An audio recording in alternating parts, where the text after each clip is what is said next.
Welcome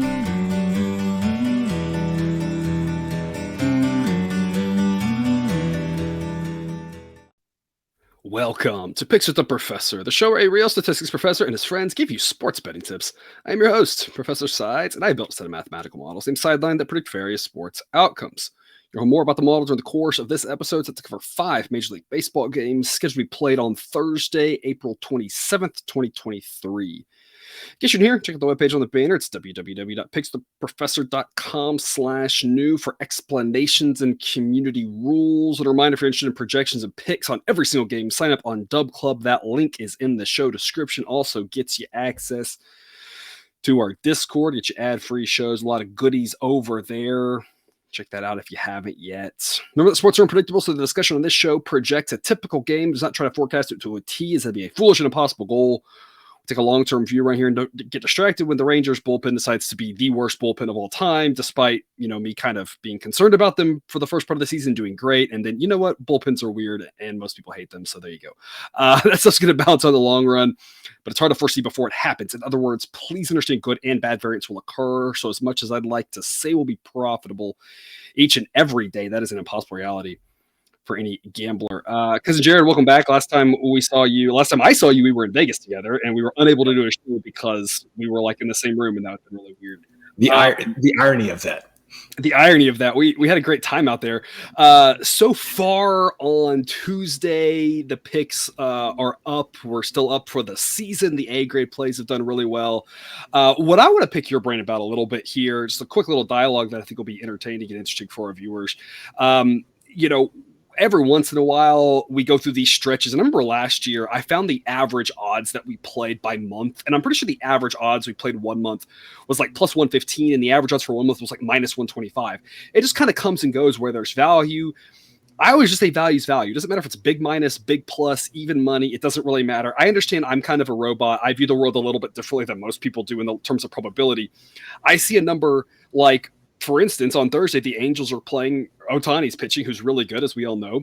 The price is minus 300. And I look at it and I say, okay, that's 75%. That's one of the easy ones to convert to probability. Do they win more than that or less than that? And that's all I care about. I care about nothing else. But I know that a lot of people struggle with this concept that value is value, that big minus odds can be valuable, big plus odds are valuable. I'm curious your perspective as a non-robot, as a person who doesn't view the world quite in terms of probability like I do. How do you handle that? Because I know there's a lot of people who are real concerned about they won't touch a plus 200 dog, they won't touch a minus 200 favorite. And I'm like, hey, there might be value, there might not be. Yeah. But I'm curious what your take is on this. Well, Miss Cousin Jared would say that if you're a robot, then I'm only probably one step below that. So I'm not sure that I'm the right person to be asking this question to. But what I would say, especially for our time doing this show together, is I really come to rely on the model more when you get into those really, really steep odds or those really, really big plus odds. Because the way that I would describe it is I feel like I can tell with my eyeballs, like the difference between even money and minus 110 or minus 120. That's something that my brain can compute fairly easily. But when you get out to, minus 300 or minus 325 or plus 300, that's when my brain is just, I'm not capable of doing that math or eyeballing the difference between what's value at plus 250 and what's value at plus 300. So what I would say is, if you're into the sports gambling thing, it's all about probability, right? And so I think the models for me specifically have been very helpful out there on the edges, because sometimes when it's close, I can kind of tell myself, but a lot of times I need those models to tell me when things really get out there at kind of like the tails of the distributions. Yeah, very well said. And I just follow back up on that and say there's the classic example. I don't remember the exact fight it was, but there was a fight several years ago where it was like somebody coming back who hadn't boxed in like 5 years against someone who was at the top of their game or whatever, and you could get whoever was supposed to win, or someone coming from it might have been the Conor McGregor thing, like trying to box or whatever. It was one of those things like that. And whoever was favored was like minus 900, and people were like, oh, it's too much. And it was like the fight was over in like 12 seconds. And it was like, maybe it wasn't too much, because the probability that that the upset was going to happen was like 1%. Like, it wasn't impossible, right, but it was so low that, again, I'm converting to probability. That's how I'm viewing the world. Right. I encourage people to look at it that way, but that's why I have the sheets and have those probabilities out there, so you can kind of see to have the projections out there. Because I don't know what your take is on this, but my take, especially as we get later on in the baseball season and we get teams tanking, if you just say, I'm not going to play big big odds one way or the other, you're just taking a lot of options off the table. Sports betting's hard enough as it is. I want every option on the table, right? Right. What was the game? What it was the Royals and the Blue Jays, I want to say, where either one of them had like literally their entire team out, and we played them like Yes. plus 300 or something, and they won the Yes. game. Yes, I remember that yeah. was last year. Yeah, it was Yeah. like it was like half the team was out. They were going to Toronto. It was the weird COVID thing where like they couldn't bring a bunch of Yes. their guys. It was a bunch of Yes. AAA Yes. players. Yeah, Yes. and that's a thing that I want to indicate to people is we're going to play big plus odds. We're going to play big minus odds. It's just wherever there's value, wherever the price is. Again, the big reason to subscribe to Dub Club, you're getting the show right away rather than delayed. You're getting the picks right away. I don't know where the numbers go, but I'm saying I'm going to play them at this price. This is the grade at this price. If the price changes, maybe the grade doesn't change. Maybe the grade does. And that's kind of all about the value proposition, right? I might make a play at minus 210 that I might say I don't like it at minus 250. And people push back and say, well, winners are winners. I'm like, it's not that simple because the risk is always the same, but the reward changes. And we got to make sure that we're getting enough reward for our risk.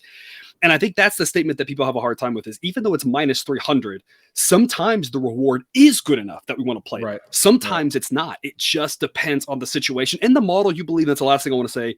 I have my own model. It's independent of every other model. There are other models out there that you can use, you can trust, you can look at. However you come up with it, whatever number you assign to it, whether it's looking at multiple models, my model, coming up with your own number, that's the way I encourage people to do it. Again, I have my own that I'm using that I've built that I trust, but whether it's mine or someone else's, that's still kind of, I think, the right way to look at it. Did I miss anything there, Cousin Jared? I don't think so. I think very well said. All right, thank you. All right, well, before we get to today's slates and reminders, please hit that like button if you're on YouTube.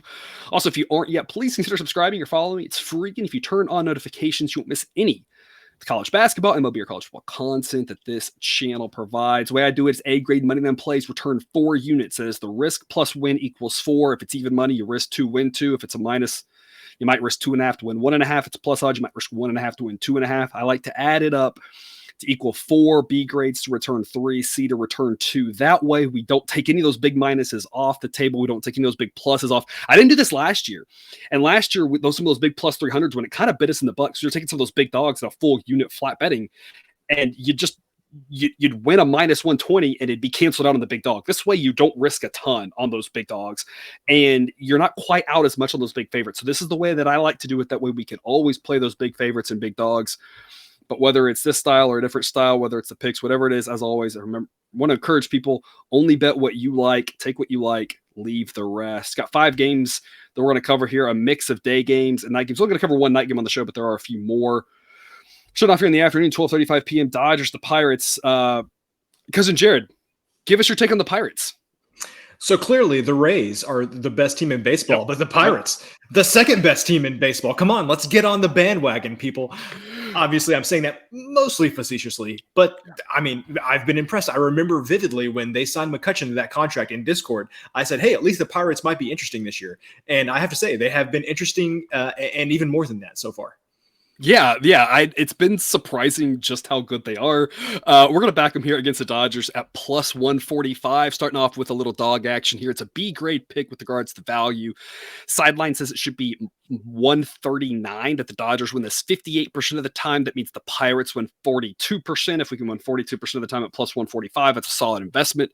So a B grade play here, backing Mitch Keller against Julio Urias. Both of these guys have looked pretty similar with regards to the results and the underlying metrics this year. Urias is the better pitcher, absolutely. The Dodgers absolutely have the better offense, but the Pirates are playing well. You know, they're hanging around. They're winning games they shouldn't. They're, like you said, they're playing really well. This Dodgers team, not a bad team. Absolutely. They're still one of the better teams, but I think the Pirates are a decent play here. Keller's a guy we've talked about in the past. We liked backing him last year. We like backing him this year. He's still a little bit undervalued. Again, not quite good as Urias, but not that far behind him. This price is almost as if the gap between these two pitchers is really large. And I think it's there, but I don't think it's quite astronomically large. Weather-wise, we're going to be around 60 degrees for this one. Upper 50s to start, lower 60s to close. Slight breeze in at under 5 miles an hour. Model projects 7.7 runs. The actual total is 8. Cousin Jared, tell us more. Yeah, so the first show of the season, I said death taxes and Carlos Santana gets walks. I think I would amend that to death taxes, Carlos Santana takes walks. We fade Julio Urias and we back Mitch Keller. Yeah. I mean, that's pretty much the way it goes. It's been a very profitable thing to do for the past I don't know, year or so at this point. And so I just see no reason to change now. I just don't think that the number have caught up to the Pirates yet. Again, I'm not saying that the Pirates are the best team in baseball, but I don't think the number has caught up, especially against a name team like the Dodgers. And I mean, we all know how great a part PNC is there in Pittsburgh. I mean, hopefully they're getting a decent crowd at that place now. I would especially think so with a team like the Dodgers coming in and get a little bit of a home field advantage for this game. So if I can back Mitch Keller and the Pirates the way they're playing right now, I definitely want to do it. I would hope so. That park is incredible. Have you been to PNC? I have not been to PNC, but I've just only heard stories from those who have. Yeah, it's definitely in my top 5 parks, and depending on the day of the week, you could easily have it in my top 2. I mean, I love that park. It's fantastic. The view is fantastic. It's a great experience out there. So yeah, I'm like you. Hopefully they're packing the place. A little excitement. They haven't had a lot of excitement in Pittsburgh in the last 20 years, really 30. I don't even know how long it's been since they've had. It's been quite a long time. At some point, we need your full ranking of stadiums. Surely we can work that in at some point with a show 6 days a week. It's true. I do have those rankings out there from a couple years ago after I completed my tour and went to every stadium. I need to update them now as I go back to different ones. Also in the afternoon, Mariners at the Phillies, 1 p.m. Eastern. Get it back to Mariners at -105. It's a C grade play. Sideline says it should be Mariners -103. So this is a C+ grade. Just anything better really gets it to a B grade according to the value proposition here. The Mariners win this about 51% of the time. George Kirby, the better pitcher between him and Matt Strom, but it's not that Strom's a bad pitcher. He gets a 92 rating. Kirby gets an 86. 100 is average, and the lower the better. Both these pitchers have been pretty solid this year. The underlying metrics are good. I like both of these guys. The big difference is that Kirby on average is going to give you an extra inning, but that doesn't tend to matter as much. Both these bullpens rate out pretty well. Mariners offense is better. So you have a better offense, better starting pitcher. This Phillies team has been a disappointment. The Mariners have been a little bit of a disappointment too so far. They haven't been nearly as good to us this year as last year. So 2 teams that are overall a little bit of a disappointment, but around this price, even though it's on the road, give me the better starting pitcher and the better offense. Weather-wise, we're talking mid-50s for this one, a win that's somewhat a cross between across and out at around 5 to 7 miles an hour. Model projects a total of 8. Actual total is 8.5. With both of these pitchers in these bullpens, under 8.5 might not be a bad way to look at it for sure. Cousin Jared, what do you got? I love George Kirby and what he's done so far this year. And so I like backing the Mariners here as well. I think that the wind blowing out might enhance that advantage that the Mariners have on offense. But for me, this is mainly about Kirby. I just think that he's been too good. And I think even with Strom getting that 92 grade from sideline so far, I just don't think that's going to be enough to overcome Kirby, who I think has just played really, really well so far this season. There's a reason why the Mariners jersey I have is a George Kirby jersey, because last year I was like, this kid's going to be really good. And so far he's lived up to that expectation. Yes. Do you think, I'm just curious here, since we talk about 2 disappointing teams, what is your thought on it? Because I know a lot of people, when a team gets disappointed, they'll take a break from them, or they'll, decide we don't want to back them for a while, or, they're like, no, I still believe in them. Or what's your thought on these 2 kind of disappointing teams so far this year? I mean, I'm only half a step down from a robot. So I don't care what the probability is. I'm generally going to back them. It would have to be a situation where you get, ironically, we just talked about this, when you get a really, really big favorite, like teams like -300. Let's just say like the Astros were playing, they were -300. And I knew personally I had something against the Astros starting pitcher that day, just because I've watched too much Astros, or I've watched too much. Recently, it's been the Cardinals and the Giants. For some reason, I've watched like every inning of the Cardinals and Giants this week. And so it's one of those teams where I would have to know, it has to be really big odds and something very specific that I feel like I know, where I would hop off the bandwagon and kind of disregard what Sideline says. For the most part, I'm kind of all in. I feel like Sideline does a lot better job of catching the minutia of what's going on than I do. Yeah, the Mariners were so good to us last year. It's like they've still banked so much money for us that like we could afford to lose a whole lot on them and we'd still be up a ton because how Still good love they the were to us Mariners. last year. Still love the Mariners. 220 Eastern, Padres at the Cubs. Look at another slight dog here in the Cubs at plus 115, C grade.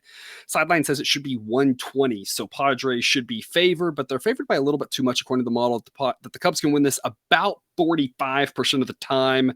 So again, a slightly better price. It gets to a B grade, but not quite there yet. Total is projected to be 7.7 in this one based off of 50-degree weather and wind that is either across or in, a little bit of both, around 10 miles an hour. Seth Lugo versus Hayden Wesneski. Wesneski hasn't pitched well in his 4 outings this year, and the underlying metrics have not been pretty. He's a below average pitcher. Lugo's pitched pretty well in his 4 starts, and the advanced metrics say he is the real deal. He's definitely an above average pitcher. So the Padres have an edge there. They do have an edge on offense too. They should be favored. It's always about price, just like we talked about at the top of the show. We're going to take some favorites with the values. We're going to take some dogs with the values there.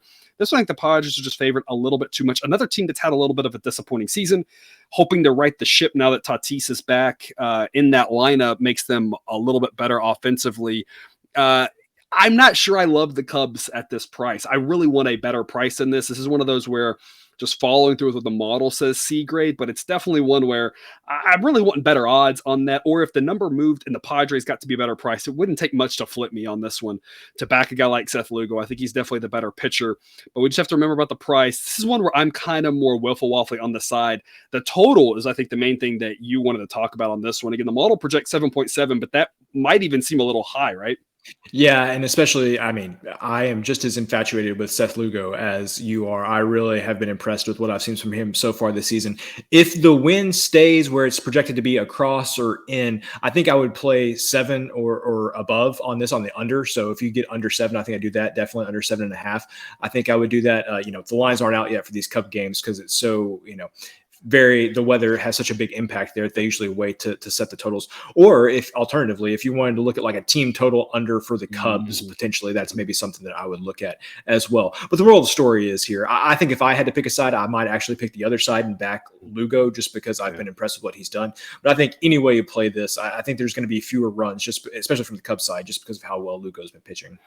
This is a lot of times where I always talk about the benefit to being on Dub Club is we get these early numbers, and these early numbers, we can find the 5 to 7 to 8, whatever games a day where the numbers are mispriced. We can attack them early, lock in our money for the next day, and just wait for the number to catch up because it's going to go our way. Sometimes it doesn't happen. This is one where I look at it and I say, there's no rush to lock this game in because unlike you, it's hard. The problem is the Padres, the best number I'm seeing right now is minus 135. And when the model says minus 120, I feel like minus 135 is just a little bit too much of a price to pay, being 15 cents higher. So again, there's no rush to play this one. Just wait and see.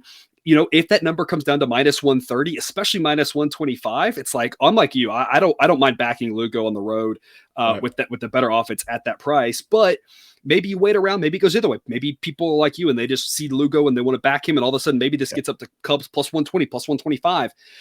As we talked about, the risk doesn't change, but the reward does. And at that point, at a better price, it becomes more enticing. So a lot of times we want to lock those picks in really early because that's the best number we're going to get. Sometimes you just sit back and say, I'm not in a rush on this one because this kind of falls in that no man's land.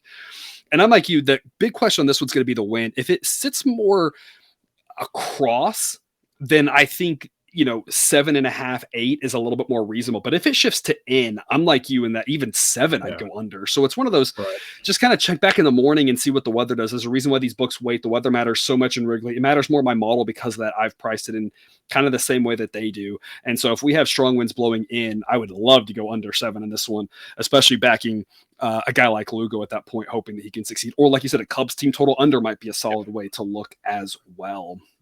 It's Cardinals Giants talked about late afternoon game here, 3:45 p.m. Eastern. Come back to Giants at minus 132, C grade pick. Sideline says it should be Giants minus 123. This is also a C grade, but one that I am looking to jump on because I don't really think this number is going to get better. I could be wrong, but I don't really see why people are going to bet Miles Michaelis against Logan Webb. It's not that Michaelis is terrible. He's just run-of-the-mill average. It's that Logan Webb's pretty good. And so I don't really see a lot of Cardinals money coming in. They haven't looked that impressive. If anything, they might have a better offense and better reliever, but it's real questionable on the road against a guy like Logan Webb. I think it's just going to get higher. So even though it's only a C grade, I'd rather lock in the C grade bet at a smaller amount, move on with life. And if this number gets up to minus 140, minus 145, whatever, then I don't have to worry about it because at least we've locked in a solid play on the Giants. Not an amazing one, but a decent play here backing a guy like Logan Webb. Michaelis has really struggled this year. The underlying metrics aren't great. He has enough historical data that, again, I don't think he's terrible, but he's just, again, average at best. Webb's ERA hasn't looked good, but the underlying metrics, again, paint a little bit of a story. We do know he's a much better pitcher than that 4.40 ERA. So backing Logan Webb here at home at a reasonable price against a disappointing Cardinals team seems too good to pass up. Projected total 7.7 model. From the model, the actual number I'm seeing is 8.5. So another situation where you could go under, or you could take the Cardinals team total under. It'll be a chilly day in San Francisco, like it always seems to be. Upper 50s or so. Slight breeze on this one, maybe blowing out, but we talk about all the time the wind in that park swirls and does weird things and is kind of a non-factor because it doesn't actually help or hurt. It's really all about the temperature. On a hot afternoon day, that park plays pretty hitter friendly, but on a chillier day, plays more neutral. Model thinks 8.5 might be too much. What do you think? I agree. I am going under 8.5 in this game. Mostly this is backing Logan Webb at home. To your point, get the right wind swirling around there. It's really going to help keep the totals down.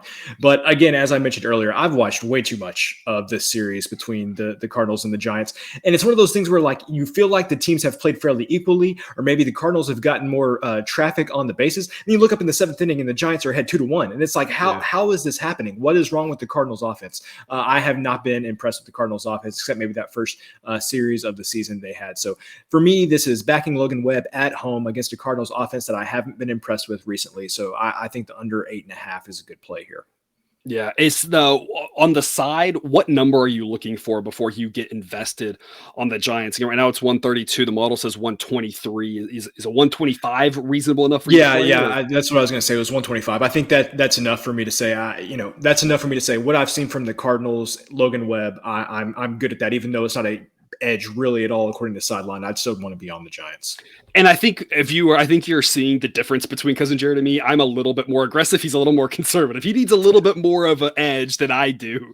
You know, I just play it at a smaller amount, so I think that it's just kind of a difference between us. So, two different styles, not to say one's right or one's wrong. It's just two different ways to approach it. I always tell people play as many games as you're comfortable with.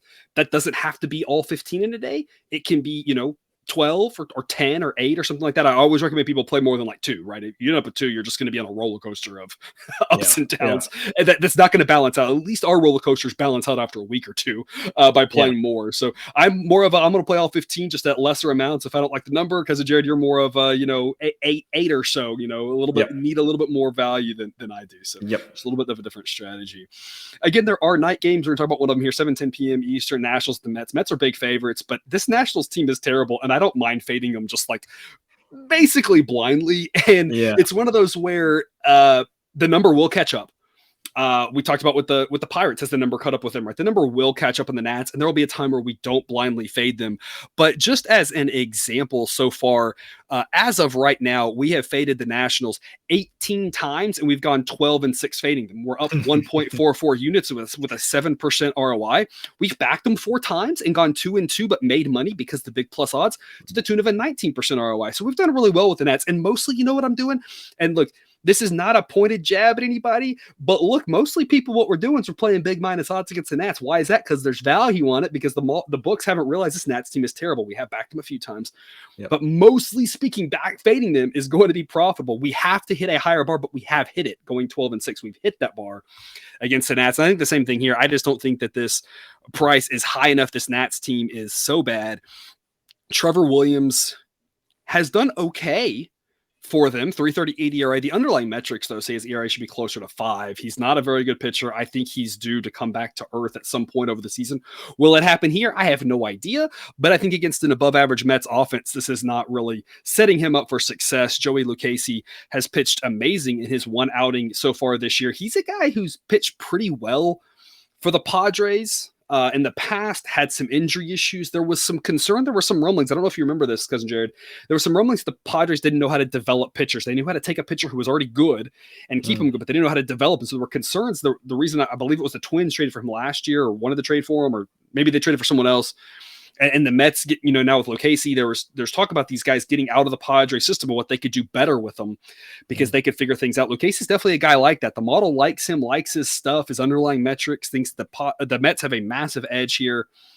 Pitching, they do have an edge at the bullpen. Not that the Mets bullpen is great, but the Nats bullpen is terrible. We've seen that all year. And of course, the Nats offense is terrible. I mean, I don't know. I don't want to dog on the Nats anymore. It's just, if you're a Nats fan, we were Astros fans. We lived through the 100 back-to-back 100 loss seasons. We've been there. It sucks when your team sucks, but that's kind of where we are with them. The Mets, according to the model, should be priced at minus 238, that they win a little over 70% of the time, which makes this a profitable long-term venture. B grade play. If you get a little better of a price, you can get this to an A grade. I'm not sure it happens. I think this is just lock it in at the B grade and move on with life. Decent play, not a bet the farm play, but definitely a solid investment on the Mets. Model also likes the under. You could look Nats team total under or just game under. 8.5 is the full game number. Model says 7.2 is it's going to be a chilly night in New York, upper 40s, a wind blowing mostly across, and a very pitcher-friendly ballpark. Cousin Jared, what do you think? You're selling the Astros short back there with only 100 losses. I mean, it's over 110. 111. Yeah. So you're I think they had back-to-back over 110. Yeah. So that's, notable. Yeah. Okay. Yeah. And my dad went to 70 of those home games too. Oh yeah, that one of those was the summer that I lived with your dad, and so I also spent way too much time watching him. Actually, the longest home run maybe I've ever seen hit by a backup catcher for the Mariners went off the wall out there at center field whenever they still had Taos Hill out there. There's 5 people that are still watching at this point, but man, that was a big home run. Okay, I'm going to under 8.5 in this game. The Mets are 14-10, but I think some people would say still disappointing, even though they are 14-10 based on off where they've been priced. I would agree with that. I think people would have expected more wins from them at this point. Yeah, so the Mets haven't quite played up to, in my opinion, haven't quite played up to their expectations. Again, the Nationals just absolutely terrible. I think one team's not going to score very many runs in this game. And breaking news, I think it's going to be the Nationals. I don't think they're going to score very many runs. You could talk me into the Mets. Obviously, love playing the Mets here as well. But with how you mentioned Lucchesi's been playing, even if this is not necessarily he's changed his mechanics. The Mets have done a lot better job developing him. Clearly, he has figured something out, and I think it may take teams a little bit to catch up. I don't think the Nationals are a team that's going to catch up to with what any changes that he has made here recently. So I like the under 8.5. I think there's good value here, and maybe this ends up being like a 7-1 game where the Mets win. Mm-hmm. Yeah, and Lucchesi's definitely a great question mark that I'm going to be really curious to see how he goes. I don't think he pitched at all last year. If he did, it was very, very little. And so it'll be really interesting to see now coming back from that injury, again, what he's changed coming over from San Diego. Again, one good start. One start doesn't mean a lot, but he did look good in that one. And the model, looking at some of the underlying metrics and everything, is very high on him. It'll be really interesting to see, is the model correct? I always tell people on this, the model's right more than it's wrong, but it's not right 100% of the time. The model's just going to miss on some players. It just is what it is. And so again, the model's high on him. I'm really curious to see as the season plays out. Are we going to talk in July? Are we going to come back and talk about a Lucchesi start? And it's going to be like, hey, he's pitching really well, or is he going to kind of trend back towards just mediocre or not? Yeah, and if we are talking about that, that's probably bad news for the rest of the National League if they get Verlander back and Scherzer, I guess stops using the sticky stuff. Then the Mets could be a problem in the National League for sure. I'm not even touching the sticky stuff. I don't even unintended, I guess. The one thing I will say about it is Major League Baseball, along with most sporting leagues, continues to figure out how to botch just about everything. And it blows my mind how they don't have people figuring out easy, good solutions to these things. They're out there. I've seen them recommended on Twitter, and it shouldn't be that hard to figure out a way to police this and make it not so judgmental. It should be able to figure out how to make rules that are not, actually go to the intent of the problem and not a byproduct of it. I mean, there's just all sorts of issues with it, and it's just sad that the Major League Baseball can't figure that out.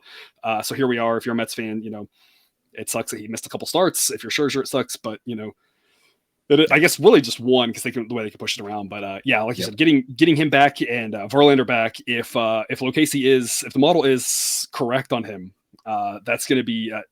We just won't mention this. Jake, just stop watching. We should have done a warning for Jake, who's a Braves fan, to be like, just stop watching right now. Don't listen to us talk about the Mets, because that could be pretty scary for them. Yeah. That's all we've got then. Cousin Jared, any parting words with the viewer? When I was texting the other day, I tried to type "yep," and my phone auto corrected it to UTEP. So I guess that means college football is right around the corner. I mean, it's not, but it is a good reminder for myself that I'm like 15% of the way through my player-based college football model that I need to really get back working on this summer so that it's ready for opening day. So I could use that along with the team-based model that I had last year, and we can discuss that. It's got a lot of work left to be done on it. Thankfully, I've got a lot of time. Yeah, well, it just means for you need to get to work. It means for me that maybe I have a problem. Yeah, there you go. There you go. That was always funny when your phone autocorrects to something like that, and you just look at it and you're like, yeah, that seems right. That's fair. Yeah. All right. Well, thanks for tuning into this episode of Picks with the Professor. Don't forget to subscribe so you can enjoy the sports betting content provided on this channel, dropped right into your feed. Be back again tomorrow with more baseball betting content. And until then, as always, best of luck. And remember, you can eat your betting money, but please don't bet your eating money.